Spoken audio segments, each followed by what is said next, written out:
Morning, February 17th, Leviticus 4. Now the Lord spoke to Moses, saying, Speak to the children of Israel, saying, If a person sins unintentionally against any of the commandments of the Lord in anything which ought not to be done, and does any of them, if the anointed priest sins, bringing guilt on the people, then let him offer to the Lord for his sin which he has sinned a young bull without blemish, as a sin offering. You shall bring the bull to the door of the tabernacle of meeting before the Lord. Lay his hand on the bull's head and kill the bull before the Lord. Then the anointed priest shall take some of the bull's blood and bring it into the tabernacle of meeting. The priest shall dip his finger in the blood and sprinkle some of the blood 7 times before the Lord in front of the veil of the sanctuary. And the priest shall put some of the blood on the horns of the altar of the sweet incense before the Lord, which is in the tabernacle of meeting. And he shall pour the remaining blood of the bull at the base of the altar of the burnt offering, which is at the door of the tabernacle of meeting.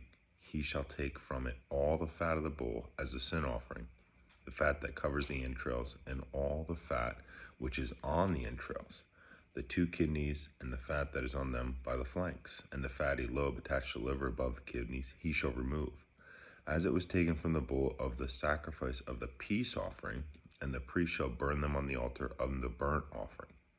But the bull's hide, and all its flesh, with its head and its legs, its entrails, and its offal, the whole bull he shall carry outside the camp to a clean place, where the ashes are poured out, and burn it on a wood fire.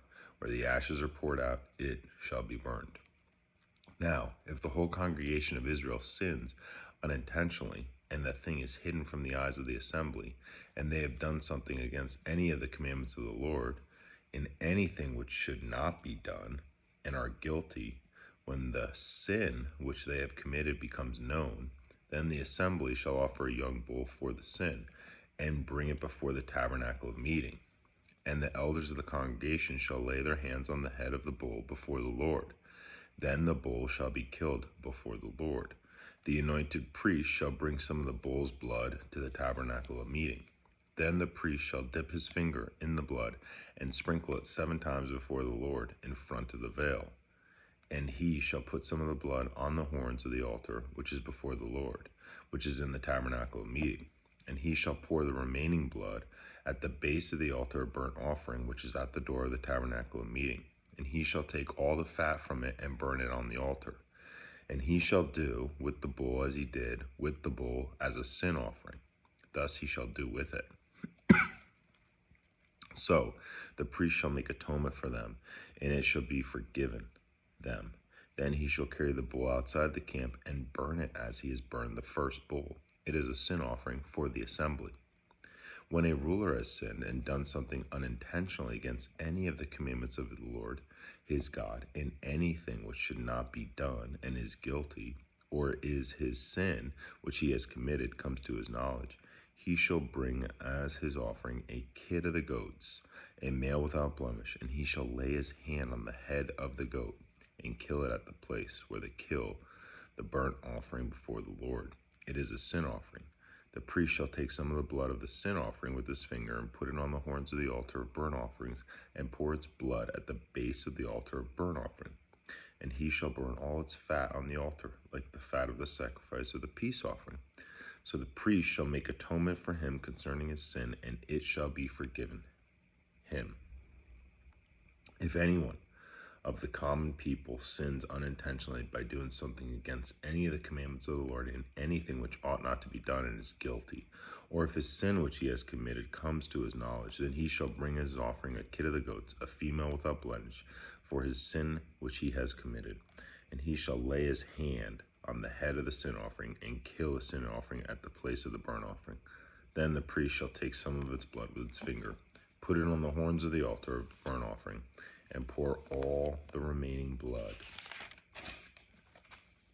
at the base of the altar. He shall remove all its fat. As far as fat is removed from the sacrifice of the peace offering, and the priest shall burn it on the altar for a sweet aroma to the Lord. So the priest shall make atonement for him, and it shall be forgiven him. If he brings a lamb as a sin offering, he shall bring a female without blemish. Then he shall lay his hand on the head of the sin offering, and kill it as a sin offering at the place where they kill the burnt offering. The priest shall take some of the blood of the sin offering with his finger, put it on the horns of the altar of burnt offering, and pour all the remaining blood at the base of the altar. He shall remove all its fat, as the fat of the lamb is removed from the sacrifice of the peace offering. Then the priest shall burn it on the altar, according to the offerings made by fire to the Lord. So the priest shall make atonement for his sin that he has committed, and it shall be forgiven him. Leviticus 5. If a person sins in hearing the utterance of an oath and in his witness, whether he has seen or known of the matter, if he does not tell it, he bears guilt. Or if a person touches any unclean thing, whether it is the carcass of an unclean beast, or the carcass of unclean livestock, or the carcass of unclean creeping things, and he is unaware of it, he shall also be unclean and guilty. Or if he touches human uncleanliness, whatever uncleanliness with which a man may be defiled, and he is unaware of it, when he realizes, then he shall be guilty. Or if a person swears, speaking thoughtlessly with his lips to do evil or to do good, whatever it is that a man may pronounce by an oath, and he is unaware of it, when he realizes it, then he shall be guilty in any of these matters. And it shall be, when he is guilty in any of these matters, that he shall confess that he has sinned in that thing, and he shall bring his trespass, offering to the Lord for the sin which he has committed, a female from the flock, a lamb or a kid of the goats as a sin offering. So the priest shall make atonement for him concerning his sin. If he is not able to bring a lamb, then he shall bring to the Lord for his trespass which he has committed 2 turtle doves or 2 young pigeons, one is a sin offering and the other is a burnt offering. And he shall bring them to the priest, who shall offer that which is the sin for the offering first, and wring off its head from its neck, but shall not divide it completely. Then he shall sprinkle some of the blood of the sin offering on the side of the altar, and the rest of the blood shall be drained out as the base of the altar. It is a sin offering, and he shall offer the second as a burnt offering according to the prescribed manner. So the priest shall make atonement on his behalf for his sin which he has committed, and it shall be forgiven him. But if he is not able to bring 2 turtle doves or 2 young pigeons, then he who sinned shall bring for his offering 1/10 of an ephah of fine flour as a sin offering. He shall put no oil on it, nor shall he put frankincense on it, for it is a sin offering.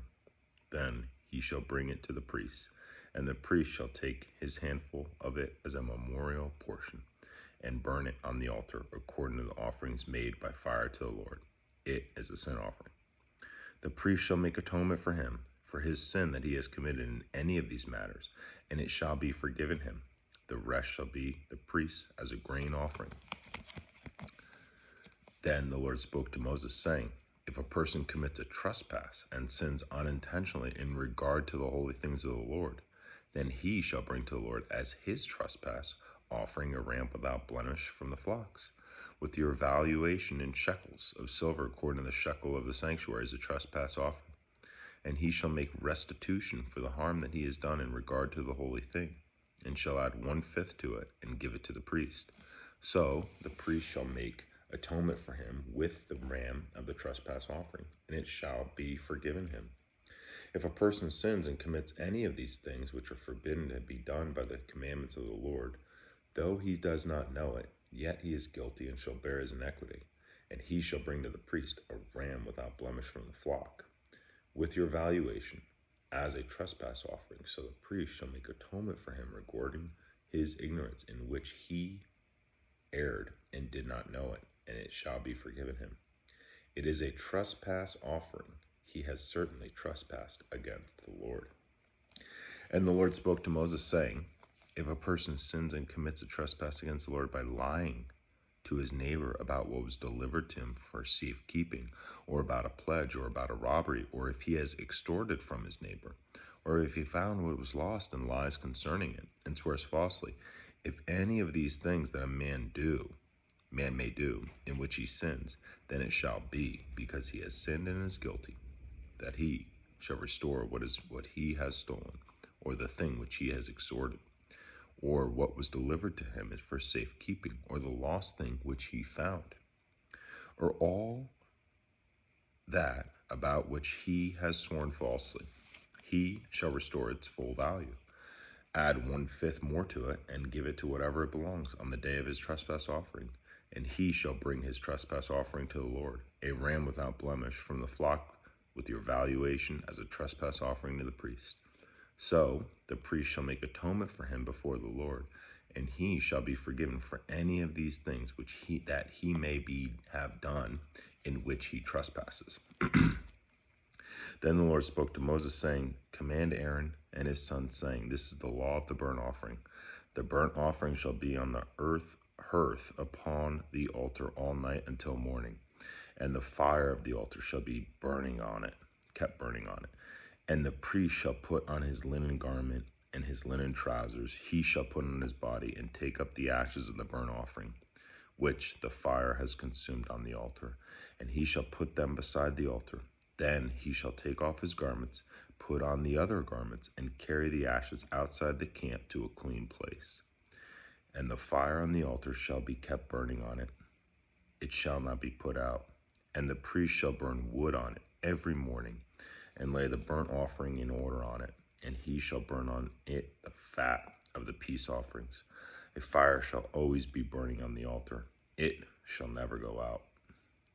This is the law of the grain offering. The sons of Aaron shall offer it on the altar before the Lord. He shall take from it a handful of fine flour of the grain offering with its oil, all the frankincense which is on the grain offering, and shall burn it on the altar for a sweet aroma, as a memorial to the Lord. And the remainder of it Aaron and his sons shall eat with unleavened bread. It shall be eaten in a holy place, in the court of tabernacle of meeting. They shall eat it. It shall not be baked with leaven. I have given it as their portion of my offerings made by fire. It is most holy, like the sin offering and the trespass offering. All the males among the children of Aaron may eat it. It shall be a statute forever in your generations concerning the offerings made by fire to the Lord. Everyone who touches them must be holy. And the Lord spoke to Moses, saying, This is the offering of Aaron and his sons, which they shall offer to the Lord, beginning on the day when he is anointed. 1/10 of an ephah of fine flour as daily grain offering, half of it in the morning and half of it at night. It shall be made in a pan with oil. When it is mixed, you shall bring it in. The baked pieces of the grain offering you shall offer for a sweet aroma to the Lord. The priest from among his sons, who is anointed in this place, shall offer it. It is a statute forever to the Lord. It shall be wholly burned. For every grain offering for the priest shall be wholly burned. It shall not be eaten. Further instructions for the sin offering. Also the Lord spoke to Moses, saying, Speak to Aaron and to his sons, saying, This is the law of the sin offering. In the place where the burnt offering is killed, the sin offering shall be killed before the Lord. It is most holy. The priest who offers it for sin shall eat it. In a holy place it shall be eaten, in the court of the tabernacle of meeting. Everyone who touches it, its flesh, must be holy. And when its blood is sprinkled on any garment, you shall wash that of which it was sprinkled in a holy place. But the earthen vessel in which it is boiled shall be broken. If it is boiled in a bronze pot, it shall be both scoured and rinsed in water. All the males among the priests may eat it. It is most holy. But no sin offering from which any of the blood is brought into the tabernacle of meeting to make atonement in the holy place shall be eaten. It shall be burned in the fire. That concludes today's reading. Just something to share with you real quick. Bear with me. I'm proud of you for sticking with this. I'm proud of you for listening and reading and getting your daily reading in. I know, trust me, I know it can be a little dry going through Numbers, and then, we're bouncing into Leviticus. God's giving Moses, the Israelites via Moses, direction on offerings and guilt offerings. And, it can be dry because you might look at it and listen and say, well, what does this have to do with me? And why would I read this book? Well, any functional society needs laws to govern its population. Otherwise, the society will disintegrate into anarchy, right? So at first glance, Leviticus may seem like an out-of-date legal document full of what we may consider unsavory customs, but a larger view reveals that it has established the rules that enabled Israel to maintain a right relationship with God and preserve its distinctiveness from the nations around it. So all of these laws provided a sense of order, a guide for holy living, and a means of dealing with sin and its consequences. Now, many, I mean, not hundreds, but thousands of scholars have debated for centuries which of these laws still apply to Christians, right? However, we shouldn't get bogged down with the legalese of it, of Leviticus. Instead, we need to read Leviticus for the big picture to get a big and better understanding of God's holiness and his gift of salvation as portrayed in Israel's sacrificial system. Keep in mind, please keep in mind that in the Old Testament, God shaped his holy nation with external laws, okay? In the New Covenant, God's purpose is to create a redeemed people with his laws written on their hearts. I love you. See you tomorrow.